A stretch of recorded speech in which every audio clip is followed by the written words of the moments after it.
So like A is 5x3 matrix, rank 2 है ए का। तो मुझे बताओ रैंक मैट्रिक्स ए का 2 है तो नलिटी क्या होगी मैट्रिक्स ए की? 1 3 minus 1। So nullity of matrix A is 1, ये है। ओके, सो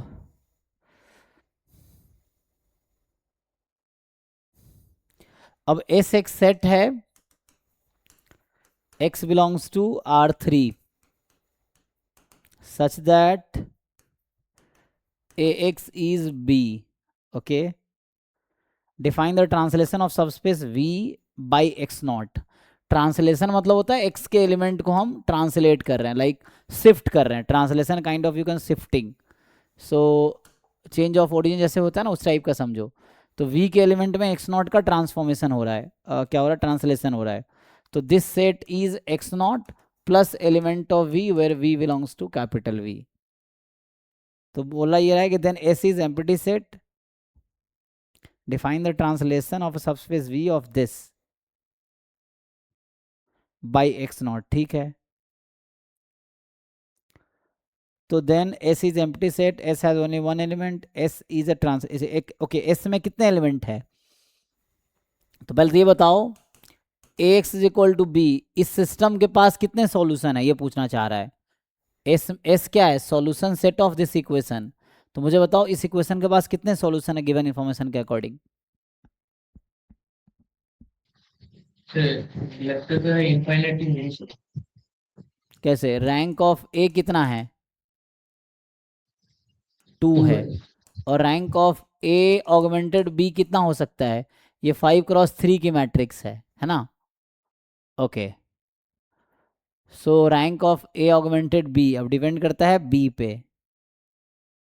सो 5x3 मैट्रिक्स है रैंक 2 के साथ। ओके, तो जैसे rank A is equal to rank A augmented B होता तो क्या आता? तो उस केस में या तो यूनिक सॉल्यूशन आएगा या इनफाइनाइट सॉल्यूशन आएगा, है ना? इनफाइनाइटली। ओके, तो बी इसमें क्या बोला, बी के बारे में कुछ बोला है? हाँ बोला है ना, B a non zero vector that is the column space of ए।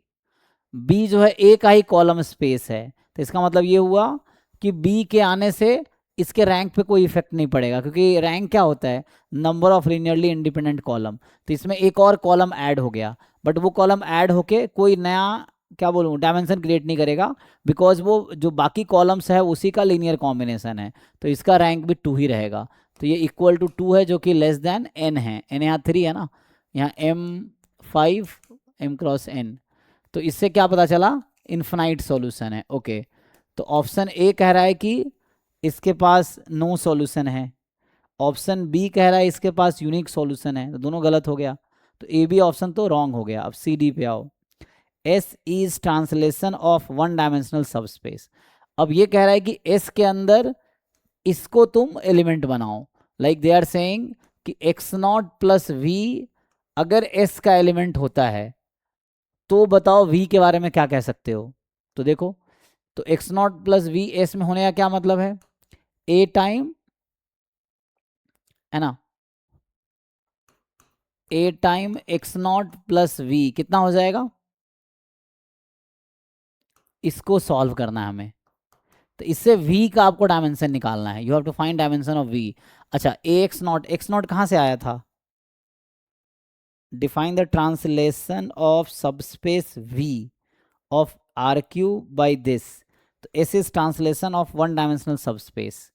तो अभी ऐसा समझो कि let x naught belongs to S, then आपको सोचना है कि ये एस में बिलोंग करेगा, तो v जिस सेट में आएगा उसका डायमेंशन क्या होगा? लाइक v जहां भी बिलोंग करेगा इस केस में, या इसको कुछ x ले लो फॉर एग्जांपल, x या कुछ भी ले सकते हो, v ले सकते हो। तो v हालांकि है ना, थोड़ा आपको समझ v क्या है, हाँ ठीक है।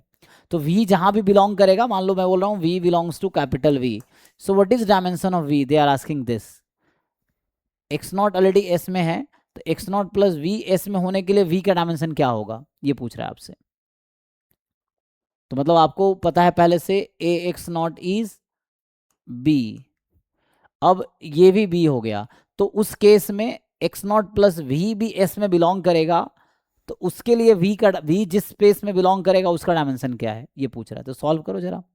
तो ये आ जाएगा X not plus A V is equal to B, और एक्स नॉट बी ऑलरेडी है, B plus A V is B, यहाँ से आ गया ए वी बराबर 0। तो मुझे बताओ ये जो वी जो आएगा यहाँ से, ये क्या है, वी कहाँ बिलोंग करेगा पता है तुम्हें, वी कहाँ बिलोंग करेगा यहाँ पे, वी बिलोंग करेगा नल स्पेस ऑफ ए में, सुने कभी, null space of A. Null space क्या होता है ना, वो जो है, so a actually v will belong to null space of a, so what will be dimension of that null space, so v जिस स्पेस में बिलोंग कर रहा है उसका डायमेंशन पूछ रहा है आपसे, so dimension of null space of A, बताओ ये कितना आएगा,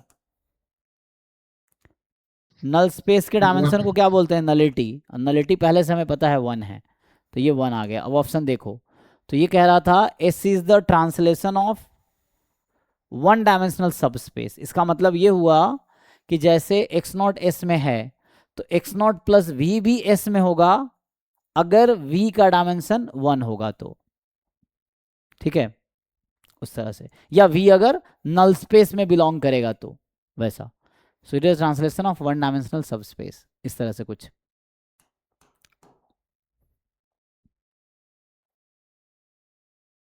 इसका ऑलरेडी रिटर्न सॉल्यूशन है, उसका हेल्प लो, ईयर वाइज जाके देखो, समझो और उसको ढंग से कंप्लीट करो।